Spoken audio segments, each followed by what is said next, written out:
राधा वल्लभ लाल की जय। सद्गुरुदेव भगवान की जय। वृंदावन बरसाना धाम की जय। महाप्रभु श्री हरिवंश चंद्र जी महाराज की जय। श्री यमुना रस रानी की जय। समस्त सहचरी वृंद की जय। जय जय श्री राधेश्याम। আমরা কিছুদিন যাবত আমরা আলোচনা করছি ভক্তদের কিছু মনের জানার ইচ্ছে, কিছু বিষয় নিয়ে আমরা চর্চা করছি।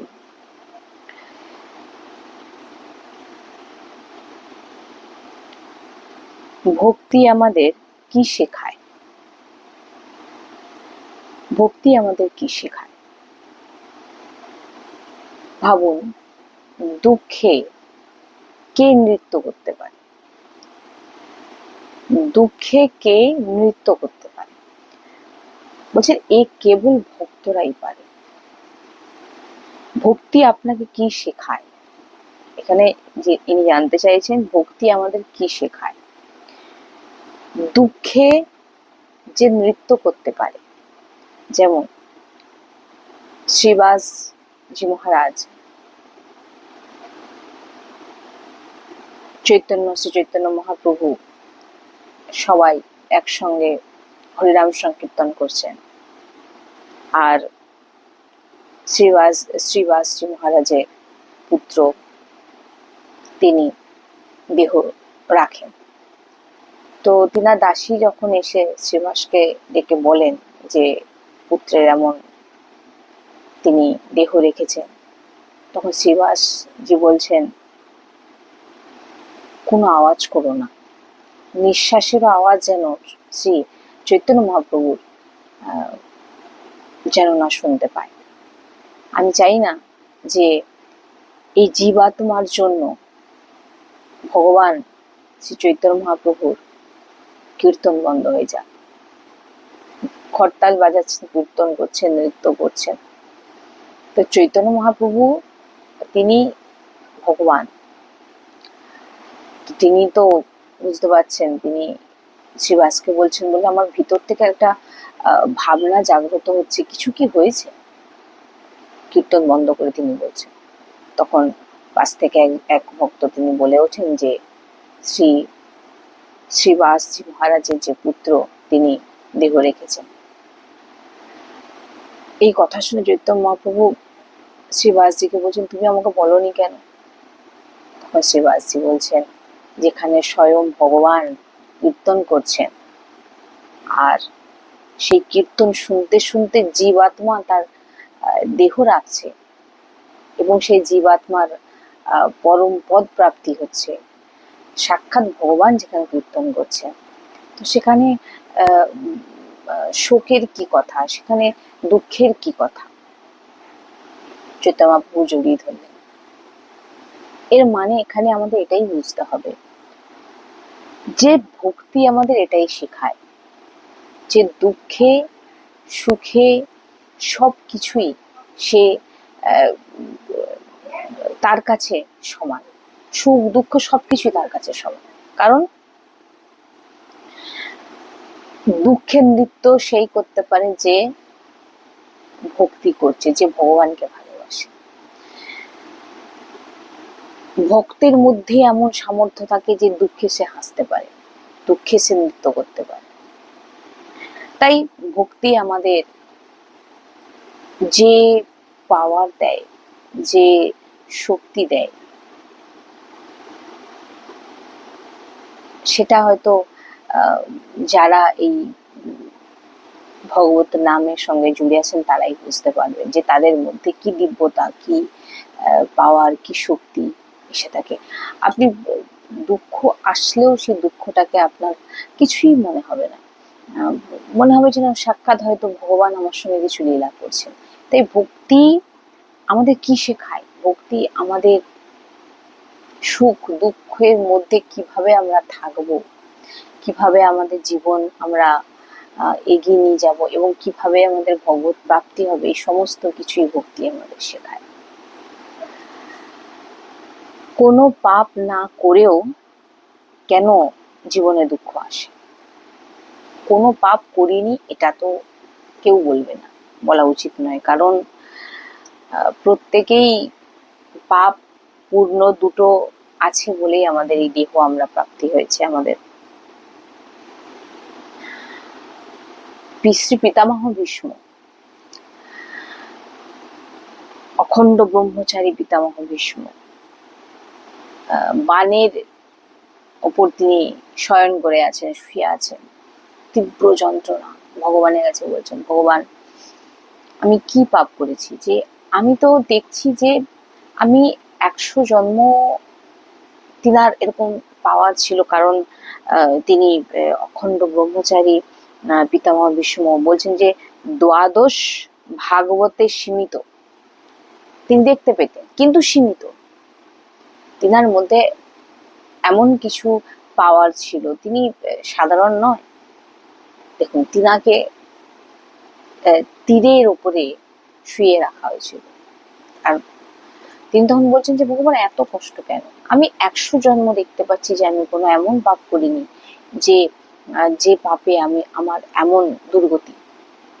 তখন ভগবান বলছেন যে যেহেতু দ্বাদশ ভাগবতের মধ্যে সীমিত, কিন্তু অসীম সর্বজ্ঞতা ভগবান, তিনি সবকিছু জানেন। তিনি তখন বললেন 100 থেকে আরেকটু পিছনে যাও। ভগবান তখন দেখালেন যে তিনি এক নৃপ রাজা তিনি ছিলেন, এবং তিনি একটি সাপকে একটি কাঁটা গাছের উপরে তিনি রেখে দিয়েছিলেন, যার ফলে তার শরীরে কাঁটা ফুটেছে, এবং সে অনেক দিন যাবৎ সেই অবস্থাতেই সেই যন্ত্রে তার মৃত্যু হয়। আর এই জন্মে এসে সেই কর্মের ফল আজ তোমাকে ভোগ করতে হচ্ছে। তাই এটা তো আমাদের ভাবা উচিত নয়, যদি এমন মহাভাগবতের চরিত্রে আমরা এমন কিছু পেয়ে থাকি, তাহলে আমরা তাহলে কি চিন্তা করে নিজেরাই দেখুন যে কোনো জন্মে আপনাকে যদি আপনার সামনে আপনার চরিত্রের বা আপনার পাপের যদি লিস্ট দেখানো হয়, আপনিও দেখলে ভয় পেয়ে যাবেন যে এত খারাপ খারাপ কাজ আমি করেছি।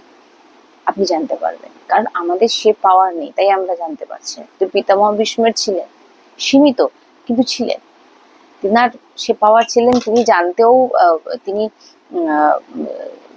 দেখেওছেন 100 জন্ম পর্যন্ত তিনার যে যা তিনার সঙ্গে হচ্ছে, তিনি 100 জন্ম পর্যন্ত কোনো পাপ করেনি, তবুও তিনি দেখতে পেয়েছিলেন।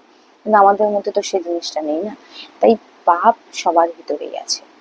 আর সেই পাপের ফল খুব মারাত্মকভাবে আমাদের জীবনে আসে। আমরা ভালো কাজও করে থাকি, তার জন্যও আমাদের সেটাও আমরা ভোগ করে থাকি, খুব ভালো অর্থ, অনেক দেখবেন হুট করে কোনো অর্থ বা হুট করে আমাদের জীবনে কিছু ভালো ঘটে গেল, সেটা আমাদের সুকৃতের ফল। কিন্তু যে পাপ করেছি সেটাও যখন ভোগ, ওই জন্য তৈরি থাকতে হয়। আর এটা কেবল ভক্তই পারে এই জিনিসটাকে সামলে নিতে, যে দুঃখের মধ্যেও একদম সুখেও যেমন থাকা, দুঃখেও তেমন থাকা, এটা শুধু ভক্তই পারে। তাই পাপের ফল যখন আসে খুব মারাত্মক। তাই প্রত্যেক মানুষকে সুখে খুব আনন্দিত না হয়ে যেমন স্বাভাবিক থাকাটাই আমার মনে হয় ভালো, কারণ সুখের পর দুঃখ আসে, আবার দুঃখেও ভেঙে পড়বেন না, কারণ দুঃখের পর আবার সুখ আসে। তো পাপের ফল আমাদের ভোগ করতেই হবে। ভজন কীর্তনের সময় মন এদিক ওদিক যায়, এগুলো তো আমরা বহুবার সবসময় আলোচনা করেছি যে কেন মন এদিক ওদিক যায়। একটা জিনিস আপনারা চিন্তা করে দেখুন, যে যখন আপনি ভজন করতেন না, আজকে আপনি ভজনে বসেছেন, কীর্তনে বসেছেন, সৎসঙ্গে বসেছেন, আপনি বুঝতে পারছেন আপনি মনের থেকে আলাদা। কেউ একটা ভিতরে আছে যে আমার মনকে নিয়ে, মন বলে কিছু আছে সেটা আপনি বুঝতে পারছেন, যে আমার এই মনকে আমি কীর্তনে লাগাতে চাইছি, যে আপনি যে আলাদা সেটা কিন্তু আপনি আজকে বুঝতে পারছেন। দেখুন আপনার উন্নতি ভক্তি মার্গে আসার পর আপনারা বুঝতে পারছেন যে আমি আমার মনকে আটকাতে পারছি না। মন যে আলাদা, যদি আপনি বাইরের জগতে বেরিয়ে গিয়ে দেখেন, যারা ভক্তি করে না, যারা ভক্তির কিছু জানে না, তারা মন আমি আলাদা ওসব কিছুই বোঝে না। মন ফাঁসাচ্ছে, তারা ফাঁসতে আছে, নেশা করছে, অত্যাচার করছে, দুরাচার করছে। তারা বুঝতেও পারে না যে আমি, যেমন কি আপনি কীর্তনে মনকে লাগাতে চাইছেন, আপনি বুঝতে পেরে গেছেন যে আমি মনকে ভগবানের দিকে লাগাতে চাই, আমি কিন্তু মন নই। এইটা বুঝতে পেরেছেন মানে আপনার উন্নতি হয়ে গেছে। এবারে মন এদিক ওদিক যাচ্ছে মানে এখানে ভয়ের কিছু কারণ নেই। এটা আমি সৎসঙ্গে অনেকবারই বলেছি যে আমাদের অনন্ত জন্মে যে পাপ থাকে, যেমন ফোনের কোনো মেসেজ আমরা ডিলিট করতে গেলে সেই অনেক পুরোনো মেসেজও কিন্তু আপনার সামনে আসে, তারপর আপনি টিপলে সেটা ডিলিট হয়। সেই রকম আপনার সামনে যখন আপনি মন আর নিজেকে আলাদা করছেন, মন নিজেকে আলাদা দেখছেন, মন আলাদা আমি আলাদা, আপনি বুঝতে পারছেন, এবং আপনি বারবার দেখছেন যে আপনার পূর্বের সবকিছু যে ভাবনা আপনার সামনে, খারাপ জিনিস সবকিছু আপনার সামনে বারবার এসে যাচ্ছে, আপনি যখন বুঝতে পারছেন, তখন জানতে হবে যে সেগুলো আর আপনার ভিতরে থাকছে না, সেগুলো সব ডিলিট হয়ে যাচ্ছে। এই জন্য খুব সাবধান ভাবে আমরা এতটুকু বুঝতে পারছি মানে জানতে হবে যে আমাদের উন্নতি। আর মন বারবার আপনাকে আপনার ভিতরে এই চিন্তাগুলো আনছে, এগুলো নিয়ে এত ভয়ের কোনো কারণ নেই। এগুলো জানবেন, এগুলো ডিলিট হয়ে যাচ্ছে, কারণ এগুলো সামনে আসছে, দিয়ে বেরিয়ে যাচ্ছে। মৃত্যুর সময়, কোনো ব্যক্তির মৃত্যুর সময় আমাদের কি করা উচিত? কোনো ব্যক্তির মৃত্যুর সময়, এটা আমরা আগেও সৎসঙ্গে বলেছি, যে কোনো ব্যক্তির মৃত্যুর সময় আমাদের হয়তো সে ভজন করেনি, সে ভজনানন্দী নয়, সে ভগবানের ভজন করেনি, ঠিক আছে, কিন্তু যখন তার মৃত্যু, তার আর কর্ম করার মতো কোনো, মানে সে নতুন করে আর কোনো কর্ম করতে পারবে না এমন ব্যক্তি যে একদম মৃত্যু শয্যায়, তখন তাকে রজ লাগিয়ে দিন, রজ লেপন করে দিন, চরণামৃত, শ্রীজির চরণামৃত পান করান, রাধা বল্লভীর চরণামৃত পান করান, একই। আর রাধা বল্লভ শ্রীহরিবংশ নাম তার কানে শ্রবণ করান, সে আজ নাহলে দুদিন পরেও যদি তার মৃত্যু হয়, তার কল্যাণ হয়ে যায় নিশ্চিত। তো রজ লেপন করান একদম মৃত্যুর সময়, এটা যদি কোনো ভক্ত নয়, ভগবত ভক্ত নয়, যদি করে থাকেন, তার কল্যাণ নিশ্চিত হবে, একদম নিশ্চিত। পাপের ফল ভোগ করতে কেন হয়, এটা তো আমরা আলোচনা করলামই।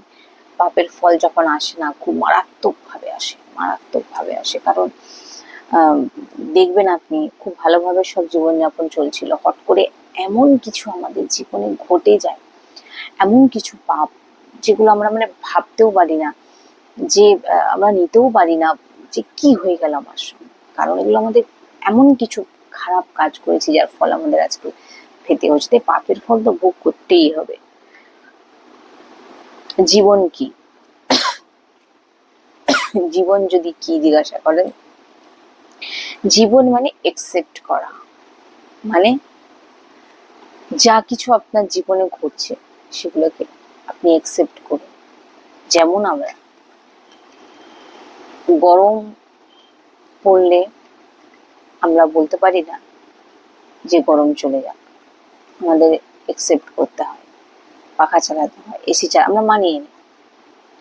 শীত পড়লে আমরা মোটা জিনিস কিছু পরি, গরম রাখার চেষ্টা করি নিজেকে, মানিয়ে নিই। আমরা তো বলতে পারি যে না শীত ভালো পছন্দ না, শীত চলে যাবে না। দুঃখ আসলে আপনাকে মানতেই হবে, দুঃখ আসলে আপনাকে মানতে হবে, সবকিছুকে আপনি মেনে নিন, এটাই জীবন। ক্রোধ আসে খুব, প্রথমত ক্রোধ এমন একটি জিনিস যে হচ্ছে মায়ারই পার্শ্বদ। তো এই ক্রোধ আসলে সব থেকে ক্ষতি আমরা নিজেদের করে ফেলি। কি করি?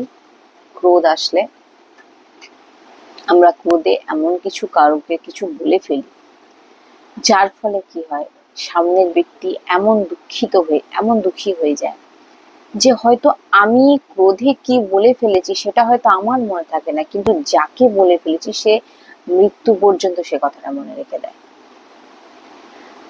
চিন্তা করে দেখুন, ক্রোধে তারপর আমি মনে করছি কেন তাকে বললাম, আর না বললে ভালো হতো, এতটাও খারাপ কথা না বললে ঠিক ছিল, কিন্তু বলে তো ফেলেছেন না। এখন তো সেটাকে আর আপনি পাল্টাতে পারবেন না, কিন্তু যাকে বলেছেন সে মৃত্যু পর্যন্ত সেই কথাটা মনে রাখবে, কিন্তু আপনি হয়তো পরে ভুলে যাবেন।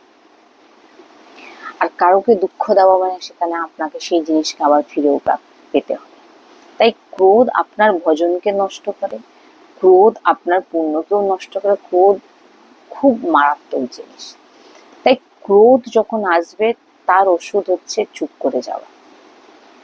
যখন কোনো রাস্তা পাচ্ছেন না, ক্রোধ এসে যাচ্ছে, সব থেকে ভালো উপায় যে জায়গাতে আপনি আছেন সেখানে দেখছেন আপনার ক্রোধ আসছে, তো সেই জায়গা থেকে চলে যান উঠে, সে জায়গা থাকার দরকার নেই। যদি দেখছেন যে আপনি কোনো কারোর কথা সহ্য করতে পারছেন না, ক্রোধ আসছে, তো সেই জায়গা থেকে চলে যান, সেখানে কোনো বলার কোনো দরকার নেই, বেঁচে যাবেন। তাই বলছেন ক্রোধ আর দুঃখ, এই দুটি আর সুখ, এই তিনটি জিনিস থেকে বাঁচুন। ক্রোধ আসলে নিজেকে, যেটা বললাম, চুপ থাকুন। খুব রেগে থাকা অবস্থায় যে ডিসিশনটা নেবে সেটা খুব ভুল ডিসিশন হয়ে যায়।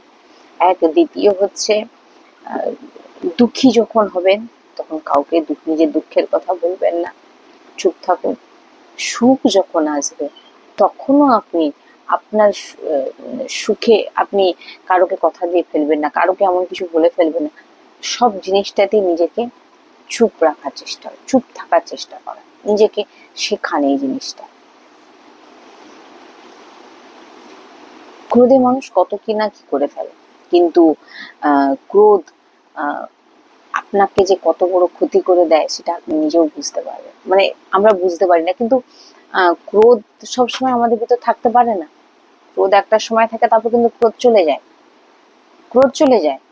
তো আমরা আসল জায়গায় যখন আসি তখন চিন্তা করি যে হায়, রেগে আমি কি বলে ফেললাম তাকে, দুঃখে আমি দুঃখ, আর এখন দুঃখী, এখনই মনে হচ্ছে যে আমার কেন এরকম হয়ে গেল, কেন আমি এরকম দুঃখী। আপনি এখনই দুঃখী আছেন, দুঃখে আপনি কারো কাছে আপনার দুঃখটাকে বলে ফেললেন, দুদিন পর যখন সুখ আসলো তখন আপনার মনে হবে কেন বললাম, দুঃখী ছিলাম, কেন দরকার ছিল নিজের কথাটাকে তার কাছে বলা। এগুলো এগুলো বুঝতে হবে, বসে চিন্তা করতে হবে। আমার দুঃখ কেউ নেবে না, আমার সুখ আসলেও সেটা কেউ নেবে না, সবই আমিই পাবো, সুখও আমি পাবো, দুঃখও আমি পাবো। আর ক্রোধ আসলে, ক্রোধ আপনারও ক্ষতি করছে আর সামনের ব্যক্তিরও ক্ষতি করছে। তাই নিজেকে ক্রোধ থেকে বাঁচান, খুব খুব নাম জপ করুন, আর ভজন কীর্তন বাণী পাঠ এগুলোতে নিজের মনকে লাগান। শ্রী হরি বংশ।